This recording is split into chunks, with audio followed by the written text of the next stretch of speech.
friend of mine wanted to become a morning person. So he was at this seminar. They were talking about how to become a morning person. And the speaker said, all you have to do is jump out of bed every morning, go get in front of your mirror and look in the mirror and say, I'm a morning person. I love mornings and mornings love me. So my friend, he did this. He got up every morning for a week and every day got in front of that mirror and said, Robbie, you're a morning person. You love mornings and mornings love you. After a week of this, he jumped out of the bed, looked in the mirror and he went, Robbie, quit lying to yourself. And he went back to bed. When you are changing your beliefs so that you can live a healthier lifestyle, I want to make sure you do more than just affirmations.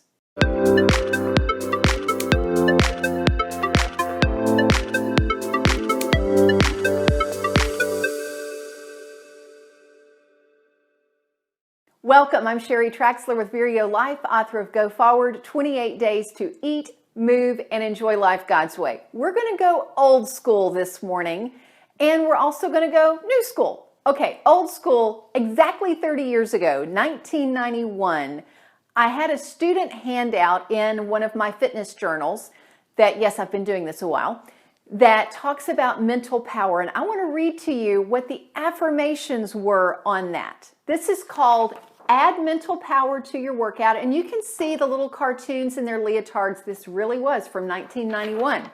The sample affirmations, a few of them during the warm-up. I'm getting better and better every day as I exercise. With the arm workout is my arms are getting stronger every day. With the leg workout, my legs become stronger and move with ease. I love this one. My feet are more coordinated every day. Affirmations are important.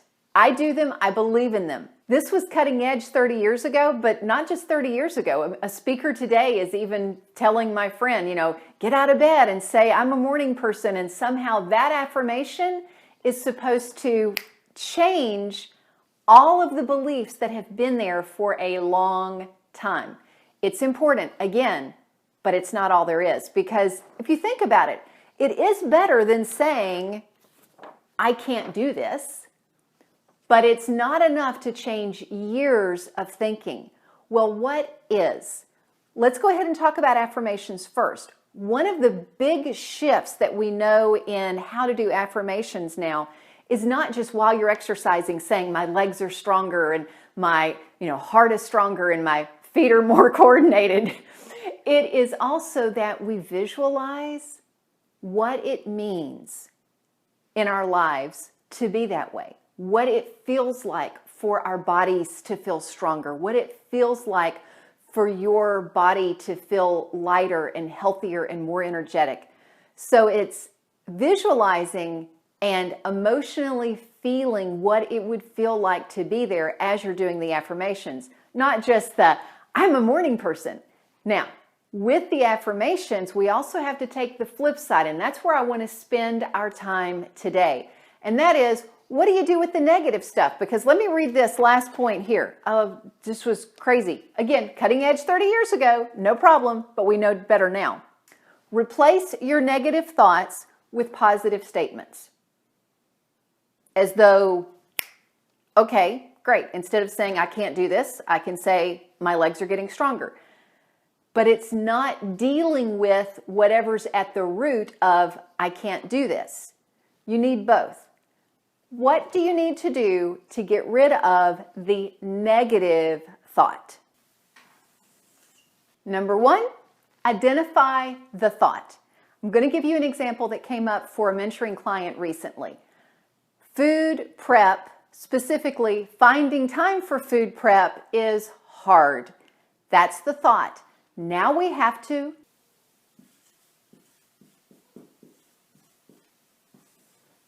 unearth the belief. What does that mean? You've identified the thought. Now let's unearth the underlying belief. A client who's thought, oh, it's hard to find the time to food prep. There's some beliefs underlying that. What might they be?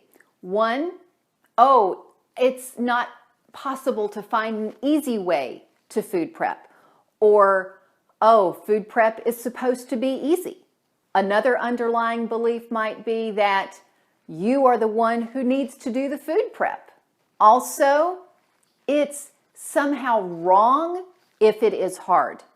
That somehow she or you are wrong if it's not easy. We're also assuming that food prep is a should. That, oh, all healthy people food prep, so therefore I must be supposed to food prep.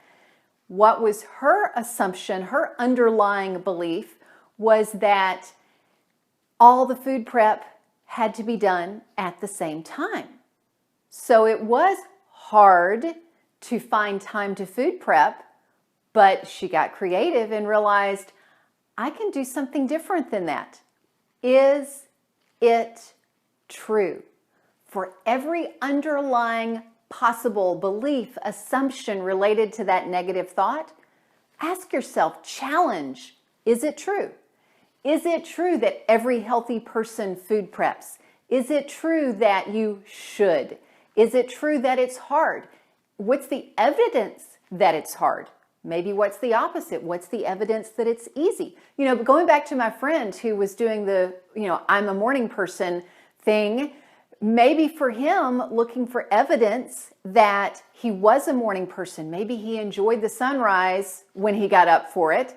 Maybe there was some evidence that he was a morning person. So look for evidence that the opposite is true, what you want to be true, but also question, challenge, is it true that you are the one who has to do the food prep? For her, she challenged, is it true that it all has to be done at one time? That was the assumption, that was the underlying belief that limited her. And when she realized, well, I can get creative. I can do vegetables and fruit washing on one day, chopping on another day, and batch cooking on a third night, suddenly she had an answer for herself. So here's what I want you to do. In addition to your affirmations that you're going to now add some visualization with, also begin to identify the thoughts that are holding you back, unearth those underlying beliefs, and then challenge them. Say, is it true? Thanks so much for watching. This is part 1. Next week, we're going to dive into in my opinion, my professional opinion, the number 1 negative self-limiting belief that you can have that's going to keep you from living healthy this year. We're going to really unearth that one. Thanks so much for being here. Look forward to seeing you next week. And until next time, find your path and fulfill your potential.